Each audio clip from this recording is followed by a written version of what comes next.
মিষ্টির মধ্যে যদি থাকে স্বাদ, সুগন্ধ আর সঙ্গে স্বাস্থ্য, তাহলে তো কোনো কথাই হয় না। সেই রকমই আজকে একটি রেসিপি বানাবো গাজরের হালুয়া, যেটা সুইট রেসিপি অথচ হেলদি এবং টেস্টি।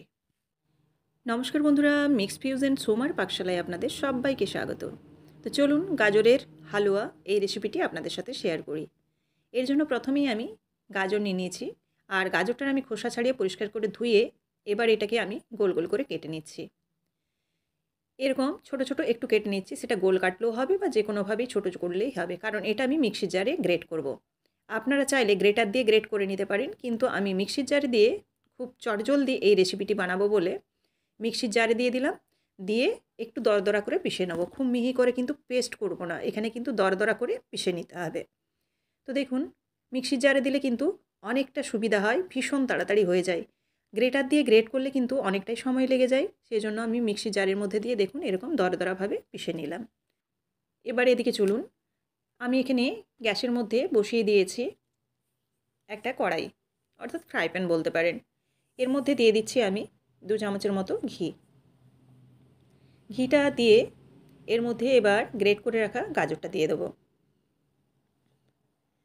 এই গাজরটা দিয়ে গাজরটাকে কিন্তু এই ঘিয়ের সাথে একটু নেড়ে নিতে হবে, যাতে গাজরটার থেকে সুন্দর একটা ফ্লেভার বেরোয়।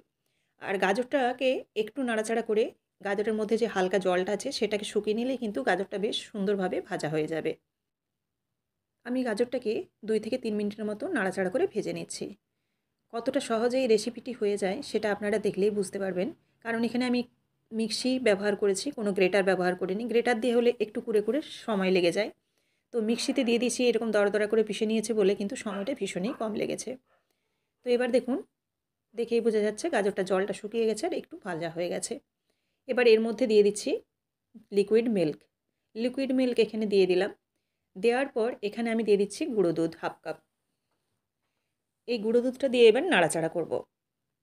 গুঁড়ো দুধটা দিলে কিন্তু এই দুধটাকে আর ঘন করতে হবে না। এই গুঁড়ো দুধটা দিলে একটা ক্ষীরের টেস্ট চলে আসবে, আর অসম্ভব ভালো একটা স্বাদ আসবে কিন্তু। তো দেখুন, এবার নাড়াচাড়া করে গুঁড়ো দুধটা মিশিয়ে নিয়েছি। এবার ফুটে যাওয়ার জন্য অপেক্ষা করব, আর একটু এই যে দুধটা আছে এটাকে একটু ঘন করব ফুটিয়ে। তো এবার ভালোভাবে নাড়াচাড়া করে নিয়েছি, আর অনেকটাই দেখুন ফুটে গেছে আর কিছুটা কমেও গেছে দুধটা। এই পর্যায়ে আমি দিয়ে দিচ্ছি চিনি। চিনিটা আপনারা আপনাদের মতো ব্যবহার করবেন, এখানে চাইলে বাতাসাও ব্যবহার করতে পারেন বা মিছরিও গুঁড়ো করে ব্যবহার করতে পারেন, কিংবা শীতকাল হলে নলেন গুঁড়ো ব্যবহার করতে পারেন, বা সাধারণ যে গুড় হয় সেই গুঁড়ো ব্যবহার করা যায়। এবার দেখুন এখানে দিয়ে দিচ্ছি এলাচ। এলাচটাকে আমি গুঁড়ো করে দিয়েছি। হাতের সামনে যদি এলাচ গুঁড়ো না থেকে থাকে, আপনারা গোটা এলাচ ঘিয়ের সঙ্গে ফোড়ন দিয়ে দিতে পারেন। যখন আমি গাজরটা ভাজলাম তার আগে যে ঘি দিলাম সেই ঘিয়ে ফোড়ন দিয়ে দিতে পারেন, তাতে সুন্দর ফ্লেভার বেরিয়ে যাবে। এবার দিলাম কিন্তু শেষের দিকে একদম চালগুঁড়ি। চালগুঁড়িটা দিয়ে মোটামুটি 1 মিনিটের মতো এখানে নাড়াচাড়া করব। চালগুঁড়িটা দিলে কিন্তু দারুণ একটা থিক ভাব আসবে। দেখুন একটু গ্রেভি গ্রেভি হয়েছে, ঠিক চালের পায়েস যেমন হয় সেরকম টাইপের একটা গ্রেভি ভাব চলে আসবে। গাজরে যতই আপনি দুধটা ঘন করুন না কেন, একটু জলজলে ভাব থেকেই যায়, চিটালো ভাবটা আসে না। তো এরকম যদি শেষের দিকে খুব সামান্য চালগুঁড়ি দিয়ে দেন, তাহলে কিন্তু এখানে গাজরের টেস্টটাও থাকবে, আর পায়েসটাও কিন্তু দুর্দান্ত হবে। তো এই গাজরের হালুয়া কত সহজে দেখুন বানিয়ে ফেললাম, এবং কত চটজলদি। এটা কিন্তু ভীষণ তাড়াতাড়ি হয়ে যায়। আপনারা অবশ্যই কিন্তু এরকমভাবে একবার ট্রাই করে দেখতে পারেন, আর স্বাদ হয় কিন্তু দুর্দান্ত। উপর থেকে এবার ড্রাই ফ্রুটস ছড়িয়ে দিচ্ছি, আমন্ড, কাজু, আর এখানে দিয়ে দিয়েছি পেস্তা বাদাম, আর সাইডে কিছু কিশমিশ দিয়ে দিলাম। তো দেখুন কত সহজে এই রেসিপিটি তৈরি হয়ে গেল। তো আপনারাও এরকমভাবে খুব কম সময়ে গাজরের হালুয়া কিন্তু বানিয়ে নিতে পারেন বাড়িতেই। অসাধারণ স্বাদ।